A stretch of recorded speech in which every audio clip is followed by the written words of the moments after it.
Kwa majina naitwa Amoni Lugeyam, ni afisa kilimo, mkaguzi wa kahawa wilaya ya Misenyi. Kwenye tasnia ya kahawa au kwenye zao letu la kahawa, changamoto ambayo inasumbua ni uwepo wa wadudu au visumbufu, wadudu au wanaitwa bungua weusi. Huyu mdudu bungua mweusi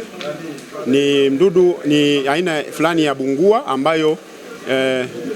anashambulia kahawa matawi madogo, anatoboa, anaingia ndani na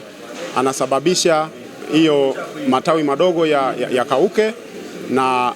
linakauka tawi moja moja kwenye mti, na hatimaye mti wa kahawa unaweza ukakauka wote na kupoteza uzalishaji. Sisi kama halmashauri ya wilaya Misenyi kuna jitihada mbalimbali ambazo tunazifanya kwa ajili ya kuwafanya wananchi wapate kuelewa,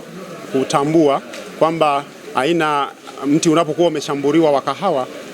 unakuwaje, kutofautisha na wadudu wengine, lakini pia kutofautisha na magonjwa mengine. Kwa hiyo kama wataalamu tunahamasisha kwenye kata zote za wilaya ya Misenyi kwamba wataalamu wetu ngazi za vijiji na kata wanapita kupitia njia tofauti, ambapo wanapita kwenye mikutano ya vitongoji, mikutano ya vikundi, lakini pia hata kwa mkulima mmoja mmoja na kuwapa elimu wakulima ili waweze kutambua au kufahamu namna ya kumtambua huyo mdudu, athari zake, lakini pia jinsi ya kumdhibiti huyo bungua mweusi.